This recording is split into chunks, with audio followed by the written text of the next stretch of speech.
Soomaaliya ayaa markii ugu horeysay muddo 30 sano ah ay codeysay doorashadii madaxa guud ee hay'adda caafimaadka ee qaramada midoobay u qaabilsan WHO loo soo gaabiyo kaas oo loo doortay Dr. Tedros Adhanom isbuucii aynu ka soo gudubnay si Soomaaliya codkaasi ugu yeelato waxa ay hortaagnaa dhaqaalo ay iska bixin weyday dowladda Soomaaliyeed muddadaasi 30 sano ahayd waxaana sidoo kale wasiirka caafimaadka ee dowladda federaaliga ee Soomaaliya Dr. Fawziya Abikar Nuur loo doortay inay noqoto agaasime ku-xigeenka shirguddoonka hay'addaasi ee WHO. haddaba waxaa wasiirka iyadoo ku sugan magaalada Geneva ee waddanka Switzerland oo doorashadu ay ka dhacday kal hore khadka telefoonka ugu warantay Saara Cabdi Axmed oo Washington joogta.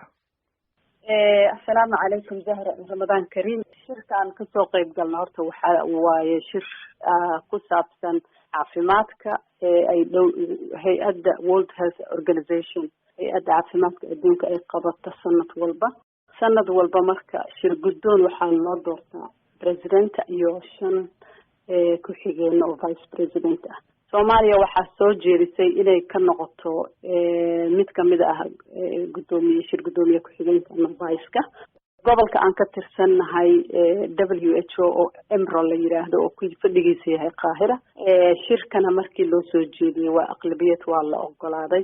Marka wasiirka caafimaadka ee Soomaaliya wuxuu kamid ahaa sanadkan shir guddoomiyeyaasha vice-ka ku-xigeenada kamid ahaa. Dr. Fawziya wasiirka caafimaadka Soomaaliya shir guddoon ay markii ugu horeysay muddo dhowr iyo 30 sano ama 30 sano ay noqotay. Marka maxay uga dhigan tahay inay doorashada qayb ka noqoto shir guddoonkiina ay noqoto xubnihii matalayay Soomaaliya?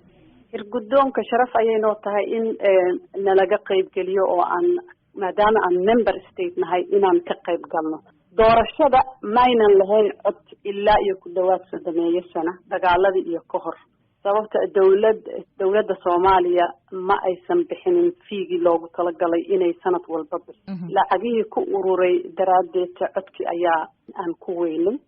mana ahayn annaga laakiin waxaa jira dawlado fara ku tiris ah oo iyagana aanan member ah laakiin aan codka lahayn sababahaas awgeed.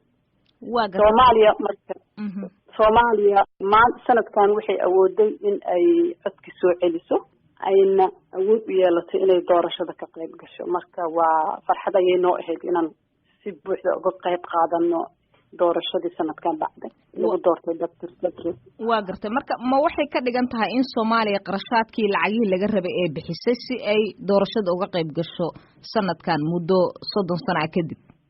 qarashaadkii wax waa bilownay juhdi badan kadib mahadnaha ka gaarto wafdigeena iba safiirka noo jooga Bitsra Marwo Faadumo Cabdullaahi Maxamuud insaan